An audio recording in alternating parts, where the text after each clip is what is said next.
Hello दोस्तों, नमस्कार। आप सभी का स्वागत है हमारे channel Hindi GS practice class by Hemlata में। तो आज हम लोग क्या पढ़ रहे हैं? हम पढ़ेंगे क्या?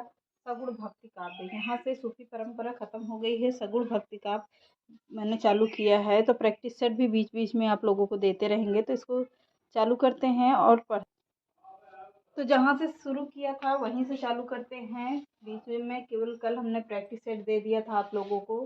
तो चलिए, आज जहाँ से थ्योरी बना रहे होंगे, कॉपी में लिख रहे होंगे, तो बढ़िया स्टेप बाय स्टेप लिखते चलिएगा। अब क्या पढ़ेंगे? सगुण भक्ति काव्य। उसके आगे मैंने लिखवाया हुआ है, इसके आगे, इसके पहले देख लीजिएगा। अब कौन से राइटर आते हैं? विष्णु स्वामी। सगुण भक्ति काव्य चल रहा है, इसमें कौन आएंगे? विष्णु स्वामी आएंगे। इनको क्या कहा जाता था? विष्णु स्वामी को, इनको नरसिंह का उपासक बताया गया है। किसे? विष्णु स्वामी को किसका बताया है? नरसिंह भगवान, जो विष्णु भगवान के रूप थे, उनका उपासक बताया गया है, यानी उनका भक्त बताया गया है। कुछ लोग आपको नरसिंह एवं गोपाल, गोपाल का अर्थ क्या होता है? कृष्ण, दोनों का उपासक बताया गया है। कुछ लोग कहते थे कि विष्णु स्वामी क्या थे? नरसिंह और भगवान श्री कृष्ण के दोनों के भक्त थे। अगला देखिए कौन आते हैं? वल्लभाचार्य। इनको देखते हैं वल्लभाचार्य से। इसमें छोटा सा पोर्शन था, इनको फिर से देख लीजिए एक बार। इनको नरसिंह का उपासक बताया गया है। कुछ लोग इनको क्या कहते थे? गोपाल यानी कृष्ण दोनों का उपासक बताया गया है। तो हेडिंग कर लीजिए क्या? वल्लभाचार्य। वल्लभाचार्य को बढ़िया से पढ़ते हुए हैं। इनका जन्म पूछता है तो कब है? 1478 ईस्वी में है। मृत्यु कब हुई थी? 1530 ईस्वी में। शुक्ल जी के अनुसार हुई है। मतलब शुक्ल जी ने कहा है। जन्म कब, समय कब से कब तक का माना जाता है? 1478 ईस्वी से 1530 ईस्वी तक। शुक्ल जी के अनुसार स्थान कहाँ पर है? तो रायपुर के चंपारण नामक स्थान के थे। कहाँ के? रायपुर के चंपारण नामक स्थान के थे। इनका सिद्धांत क्या था? इनको सिद्धांत था शुद्ध द्वैतवाद। इनका सिद्धांत क्या कहलाता था? शुद्ध द्वैतवाद कहलाता था। अगला देखिए, शंकराचार्य। शंकराचार्य क्या कहते थे?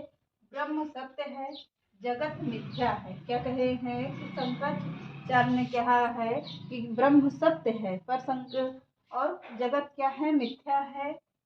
अब वल्लभाचार्य के अनुसार देखते हैं। वल्लभाचार्य ने क्या कहा है कि ब्रह्म सत्य है तथा जगत क्या है? जगत सत्य है, ब्रह्म भी सत्य है और जगत भी सत्य है। माया ईश्वर के अधीन, माया ईश्वर के अधीन रहती है। माया मोह किसके अधीन रहती है? ईश्वर के अधीन रहती है। जब ईश्वर का मन लीला करने का मन होता है, जब ईश्वर का मन लीला करने का होता है तो संसार में क्या करते हैं? जन्म लेते हैं। जब उन्हें अपनी लीला करना होता है तो संसार में जन्म लेते हैं। जैसे कि क्या? श्री कृष्ण का जन्म लिए थे, राम भगवान का जन्म लिए थे। ऐसे ऐसे करके भगवान के 10वें रूप माने जाते हैं। तो 10 रूप में कौन कौन से थे आपको किसी दिन बता देंगे। तो 10वां रूप कौन सा होगा? अभी 9 जन्म ले चुके हैं। 10वां रूप कौन सा लेंगे? कल की अवतार। 10वां रूप कौन सा होगा भगवान विष्णु का? तो कल की अवतार होगा। अब आगे स्क्रीनशॉट लीजिए, आगे बढ़ते हैं। चलिए, हो गया होगा। इसी के आगे कंटिन्यू करते हुए लिखते हैं।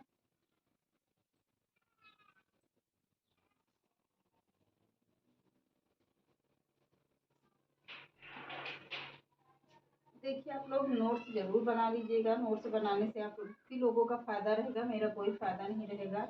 आप लोगों को केवल हम फ्री में क्लासेस दे रहे हैं और आप लोगों को केवल पढ़ना रहता है। अब हेडिंग क्या पड़ेगी? वल्लभाचार्य की भक्त क्या थी? वल्लभाचार्य ही चलेंगे। वल्लभाचार्य की भक्ति, वल्लभाचार्य की भक्ति कैसी थी? पुष्ट मार्गी भक्ति कहलाती थी। पुष्ट मार्गी भक्ति थी। कैसी थी? पुष्ट मार्गी थी। पुष्ट मार्गी का क्या अर्थ होता है? भगवान की कृपा पर। इसका अर्थ क्या होता है? भगवान की कृपा पर, भगवान की कृपा पर होता है। स्वयं को छोड़ देना चाहिए। किसका? मर्जार शावक यानी बिल्ली का बच्चा होता है। चलिए देखते हैं अगला, रचनाएं कौन कौन सी है। रचनाएं, इनकी रचनाएं बहुत पूछी जाती हैं, तो आप लोग इसको जरूर लिख लीजिएगा कि रचनाएं क्या क्या हैं इनकी। पूर्व मीमांसा, पूर्व मीमांसा कौन सी है? पूर्व मीमांसा भाष्य, पूर्व मीमांसा भाष्य हो गई। दूसरी बहुत ही इम्पोर्टेंट रचना है, इम्पोर्टेंट करके लिख लीजिएगा, कौन सी है? दूसरी उत्तर मीमांसा भाष्य, उत्तर मीमांसा,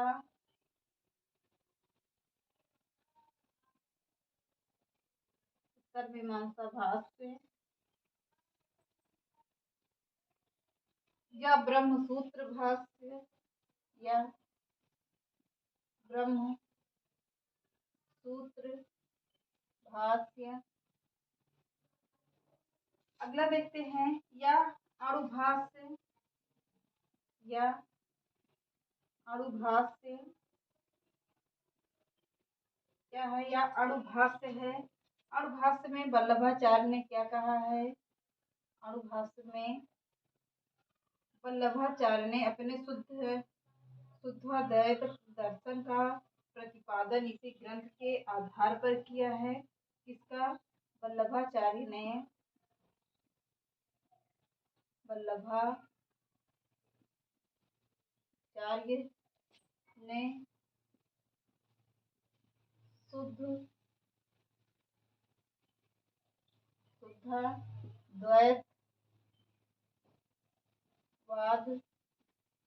शुद्धाद्वैतवाद दर्शन का प्रतिपादन, शुद्धाद्वैतवाद का प्रतिपादन किसमें किया है? इसी ग्रंथ के आधार पर किया है। इसी ग्रंथ के आधार पर किया है, आधार पर किया है। अगला देखते हैं, तीसरा, श्रीमद् भागवत की शुद्ध सूक्ष्म टीका है। तीसरा है, तीसरी रचना कौन है? श्रीमद् भागवत की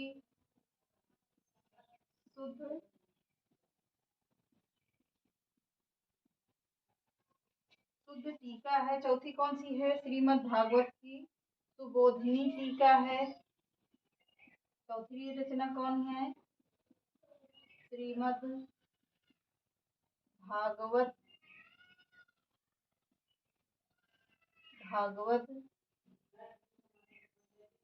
की सुबोधिनी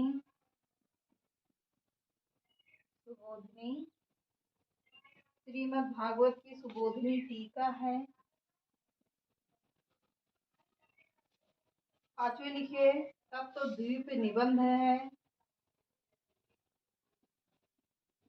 तत्वद्वीप निबंध है।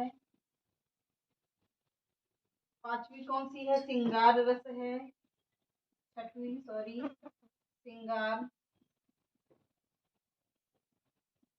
रस है। छठवीं कौन है? विद्वान मंडल है। सातवीं, सॉरी, सातवें कौन है? विद्वान मंडल है। अब आगे लिखिए पॉइंट करके, कुछ पॉइंट है। अणुभाष्य को वल्लभाचार्य ने, अणुभाष्य को वल्लभाचार्य ने,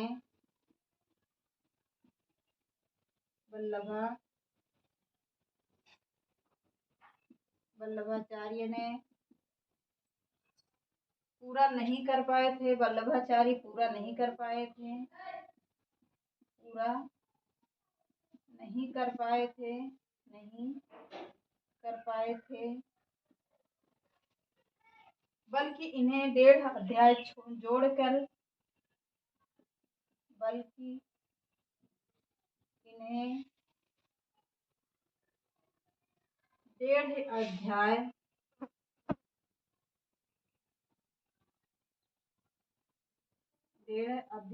छोड़कर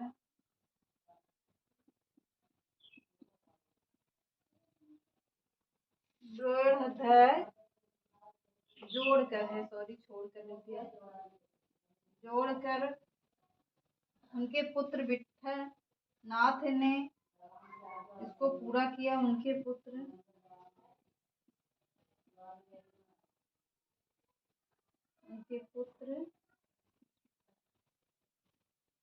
विठल नाथ ने पूरा किया,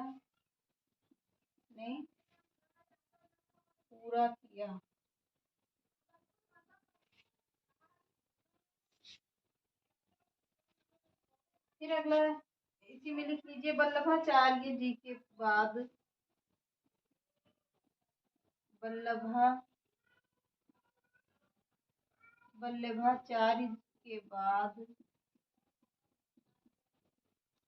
वल्लभाचार्य के बाद विठल नाथ मुख्य हुए थे। विठल नाथ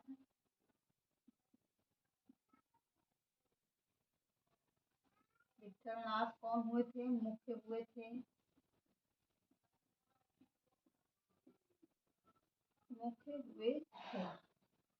अब इसको देख लेते हैं। वल्लभाचार्य को क्या कहा जाता है? पुष्टिमार्गी भक्ति कहा जाता है। भगवान की पुष्टिमार्गी का अर्थ होता है भगवान की कृपा।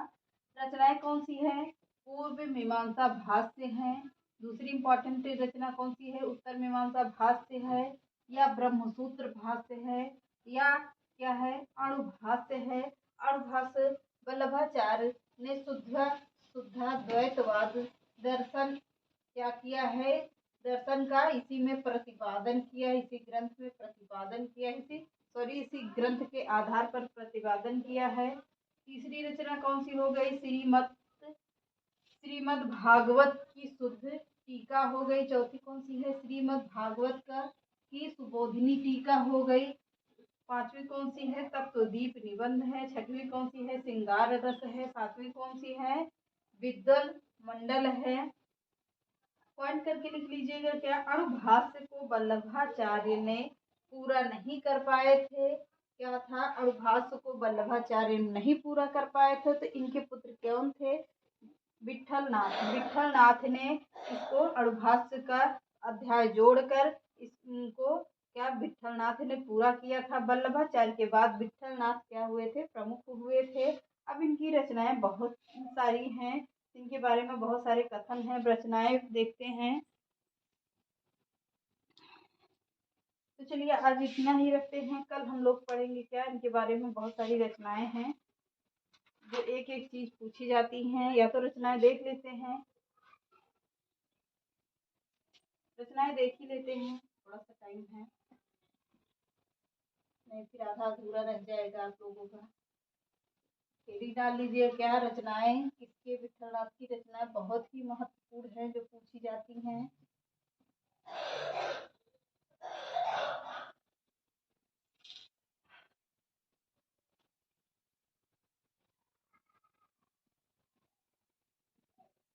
आप लोग कमेंट करके ये बता दीजिएगा कि कैसी है। हम लोग जो आपको प्रैक्टिस सेट दे रहे हैं उसको अच्छा है कि नहीं है, कमेंट कर जरूर करके बताइएगा। रचनाएं लिख लीजिए। नवरत्न सटीक,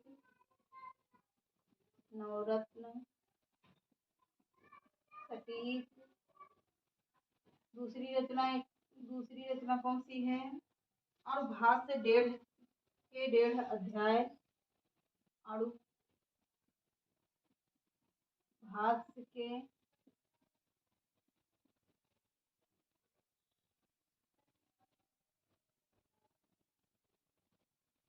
1.5 अध्याय। तीसरी कौन सी है? भक्ति हंस भक्ति हंस। चौथी कौन सी है? भक्ति निर्णय। भक्ति निर्णय। पांचवी कौन सी है? विज्ञप्ति निर्णय ग्रंथ। विज्ञप्ति निर्णय ग्रंथ। छठवीं कौन सी है? सुबोधिनी टिप्स।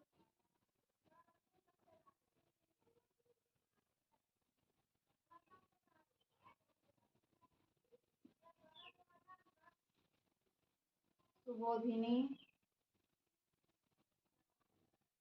टीका है या टिप्स, ऐसे ही करके कुछ है, आ जाएगा तो कर लोगे। और क्या है? षोडश ग्रंथ टीकाएं। षोडश ग्रंथ टीकाएं। अब पॉइंट करके लिखिए। वल्लभाचार्य की मृत्यु के बाद विट्ठल जी ने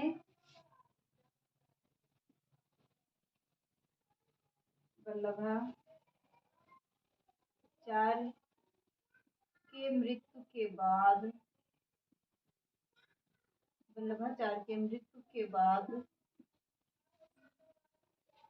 विट्ठल नाथ जी ने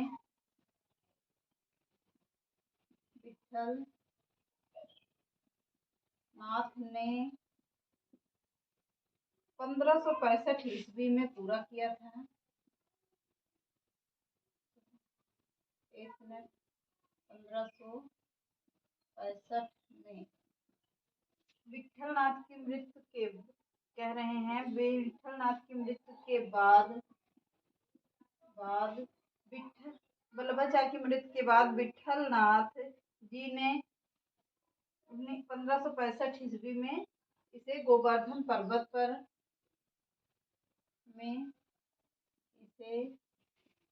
गोवर्धन कहाँ पर? गोवर्धन पर्वत पर बने श्रीनाथ जी के मंदिर में, पर्वत पर बने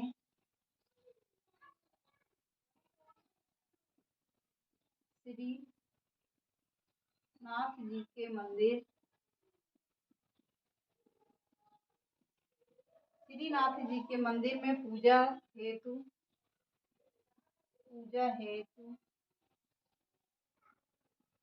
8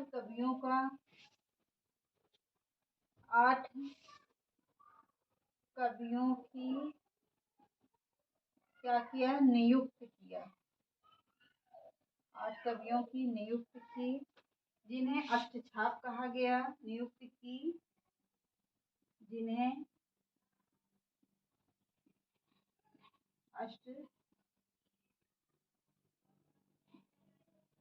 अष्टछाप कहा गया। अष्टछाप का अर्थ होता है 8 कवि।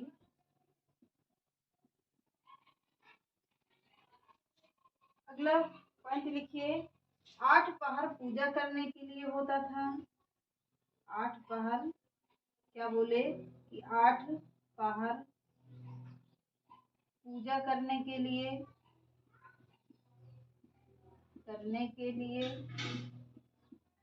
8 पहर पूजा करने के लिए विट्ठलनाथ ने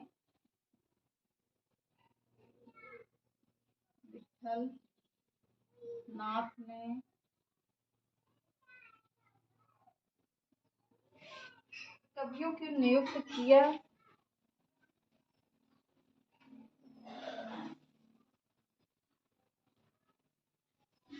नाथ ने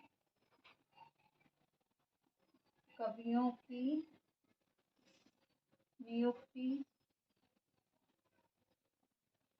किया।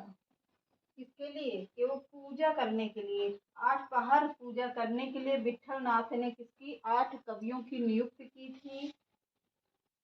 इन्हें अष्टछाप इसीलिए कहा गया था। अगला पॉइंट लिखिए। चलिए उतना महत्वपूर्ण नहीं है, तो चलिए आज के सेशन को यहीं पे समाप्त करते हैं। उतना पॉइंट अच्छा नहीं है तो वहाँ से प्रश्न नहीं बनते हैं, तो चलिए आज के सेशन को यहीं समाप्त करते हैं। चैनल पसंद आए तो लाइक करिए, सब्सक्राइब ज़्यादा से ज़्यादा लोगों को शेयर करिए और कमेंट बॉक्स में ये ज़रूर बताइएगा कि प्रैक्टिस सेट सही है कि नहीं है। आप लोग इसको कमेंट कर दीजिएगा कि हाँ सही है। अगर सही होता है तो इसी को कंटिन्यू करते हैं। आप लोगों को प्रैक्टिस रोज़ 20 प्रश्न रोज़ प्रैक्टिस करवाते रहेंगे बीच बीच में। तो थ्योरी वाली क्लासें ऐसी ही चलती रहेगी, बीच बीच में आप लोगों को प्रैक्टिस भी मिलती रहेगी। तो चलिए बाय बाय।